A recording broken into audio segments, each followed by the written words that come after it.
Galera, beleza? Panelagem no ar mais uma vez e Tower of God é a parada deste momento no vídeo. Precisamente 2 capítulos do spin-off do Urek Mazino, então fica aqui pra você saber o que aconteceu. Bom, semana passada já saiu o capítulo 11 do Urek Mazino e nós temos uma mista de várias coisas. Primeiro começando com o nosso prota dessa obra, simplesmente correndo, dando uma aquecida, encontrando várias pessoas. Por exemplo, como aquela garota que é fã dele, um pinguim que é regular, e depois um personagem da família Pobidal assistindo, vendo um mangá, né? O Urek zoou ele, falando que ele tá assistindo algum manhwa, alguma coisa assim de brincadeira. Depois disso, todos os regulares são chamados para estar conversando com o Hunker Baskerville, que vai explicar um pouquinho sobre o jogo da coroa para eles. É nesse momento que o Nel comenta com o Urek Mazino e para os integrantes do grupo dele o que é esse jogo da coroa e que muito tempo atrás Zahard e os antigos e os respectivos integrantes das 10 grandes famílias jogaram esse antigo jogo na subida para a torre. Então é um jogo meio que clássico ali. Bom, nós vimos nas primeiras temporadas no início de Tower of God, nesse jogo clássico, e as regras não são diferentes, é a mesma coisa. A pessoa que pegar a coroa tem que sentar em cima daquele trono e fica lá. Seus aliados do grupo ficam o protegendo até que acabe a rodada. Venceu uma equipe, outra equipe vai entrar no lugar para tentar desafiar e tirar a coroa da cabeça deles. Nada mais simples que isso e vai ter uma duração de 9 horas.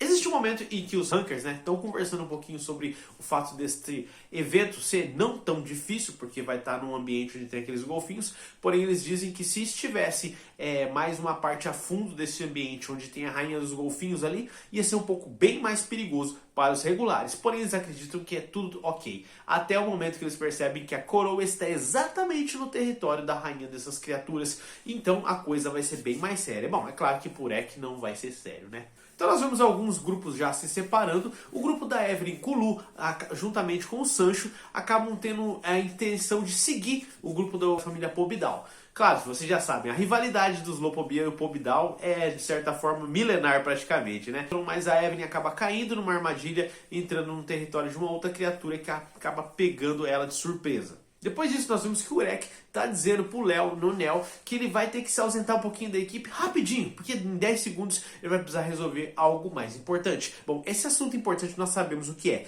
É a disputa contra o Dungeon, né, que vai estar desafiou ele para uma batalha e que eles vão meio que conversar com o administrador do andar para poder lutar, fazer esse duelo deles. Nesse momento no vídeo aqui vocês vão ver o capítulo 12, em que é dividido em uma parte menor onde mostra o que aconteceu com a Evelyn, que ela é puxada para debaixo da água por aquela criatura e pede socorro para os seus integrantes da equipe. Claro que a cereja do bolo do capítulo 12 de Tower of God é o fato do Urek se encontrar com Dungeon e simplesmente começarem os preparativos para a luta deles. Nesse momento, o Dungeon diz que achou que o Urek ia não aparecer, porque estaria com medo de enfrentar um Hunker, né? Mas o Urek simplesmente diz que ele está confiante demais com as habilidades dele. É nesse momento que o Dungeon explica para ele o que eles precisam fazer. Como existem a regra em que os regulares e os Hunkers não podem se enfrentar em hipótese alguma dentro da torre, a menos que eles intermediem através do administrador, né, que é aquelas criaturas marinhas que cuidam de cada andar.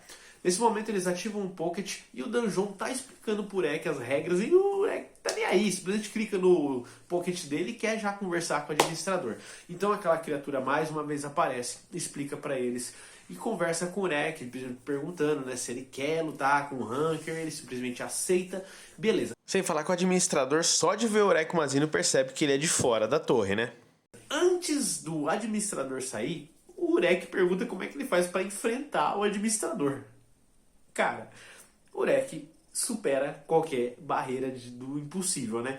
E o administrador fala que não existe, de certa forma, uma regra para isso. É só ele aparecer a hora que ele quiser enfrentar o administrador e vai embora. É nesse momento que eles começam a se preparar para lutar e o Dungeon já pega o Urek, joga ele no chão, meio que dá uma revanche do que aconteceu no treinamento deles, né? Em que o Urek simplesmente jogou ele no chão, né? Ele perdeu para aquele duelo meio de sumô ali. Depois disso, o Urek decide utilizar o que ele aprendeu no treinamento de ondas que ele fez com o Baskerville, explicando como é que ele conseguiria usar o Shinsu dele. E aí que é explicado que o Shinsu do Urek é uma forma totalmente diferente, sendo até mesmo chamada de desastre, porque ele não consegue controlar.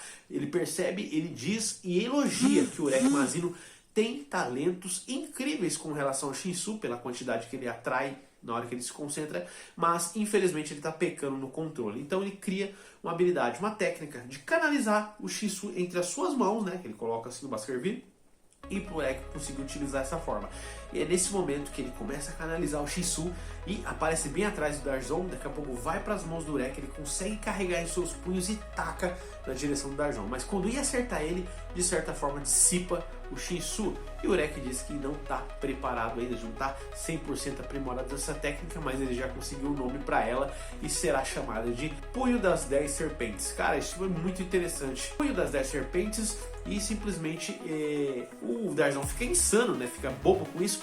E o Harabi, que tá o ilustrador principal, tá assistindo com aquele farol dele roxo. Depois disso, o Darzon joga pro Urek uma indireta falando que é impossível ele ter quantidade de Shinsu dessa sem que ele seja representante de alguma família importante, ou seja, de alguma raça importante, que o Urek tá escondendo alguma coisa.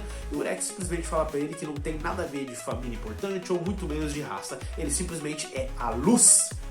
Simplesmente disse isso, galera. Se eles vão entender o que ele é, da onde ele é, nós só vamos saber no capítulo 13 de Urek Mazino Spin-Off. Mas me fala aí, o que você achou desse capítulo? Cara, pontos importantes ali e umas referências que eu peguei pra mim, tá? Quando eu tava lendo.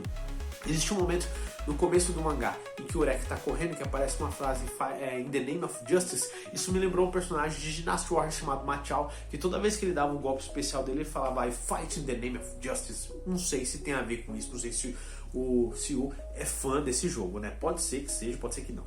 Outra coisa também é quando o Urek encontra o personagem da Pobidal lá, que ele tá dizendo que tá vendo um mangá, que é o Super Overlord lá, me lembrou um pouquinho o Baki, né, The Grappler. Não sei se tem a ver também, mas é um mangá de luta ali que ele tava assistindo, então uma era referência pra vocês que não conhecem pesquisar, porque é um mangá mó da hora, tá? Mas me fala aí, o que você achou, o que você tá achando dos spin-off? Galera, na minha opinião, é uma spin-off muito legal, muito benéfica. Eu não esperava que ia ser tão bom assim. Eu acreditava que ia ser bom, mas do jeito que tá sendo é muito legal. Quantos que será que vai acabar esse spin-off? Eu não sei, eu ainda tava pesquisando. Se vocês souberem, vocês que são mais assíduos nos fóruns aí de Tower of God, deixa nos comentários. Quantos capítulos será que vai ser esse spin-off? Eu não sei, mas eu acredito que quanto mais, melhor. Porque enquanto o Siu tá trazendo isso pra gente, eu acredito que a história principal, que é a quarta e famosa temporada que estamos esperando, tá sendo produzida por ele. Falou? Forte abraço, pessoal. Boa noite. Com Deus. Tamo junto.